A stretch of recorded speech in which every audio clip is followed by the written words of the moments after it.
O'rta, doktorga gaplashdim. Shuna kirib chiqaylik-chi.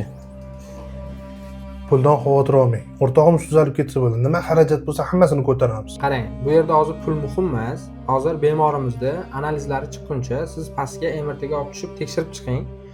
O'shandan keyin uni javoblarini ko'rib, sizga operatsiya qilinishi yoki qilinmasligini ayta olamiz.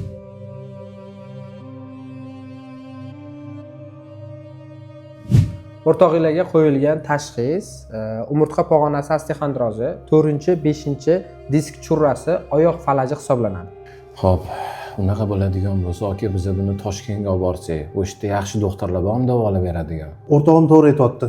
Bu yerda o'tirgandan ko'ra Toshkentga olib ketganimiz yaxshi. Vahima qilmanglar, oldingida 5 oy, 6 oylab yotib davolanish shart emas va Toshkentga olib borishingiz ham shart emas. O'zimizda Denovda Euromed klinikasida zamonaviy texnologiyalar asosida operatsiya qilamiz va 3 kun ichida javob beramiz. O'zlari yurib ketadilar.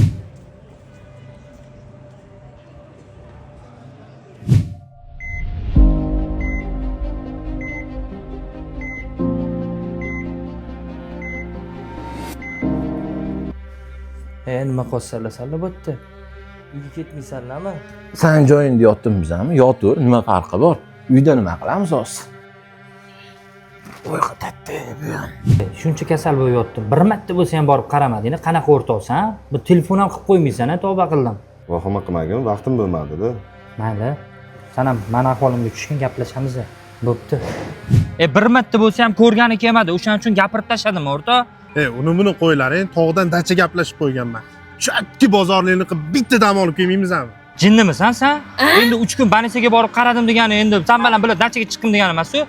Va'da berib qo'yganman xotinimga. Men sendan chiqishim bilan borib sen bilan aylanaman, maza qilib yuramiz deganman. Ko'rsatgan karomatlaringizlar. Men sendan o'rtog'im deb o'yladim. Bo'pti, gaplashamiz. Baribir xotin quli ekan deb o'rta. Ketdi.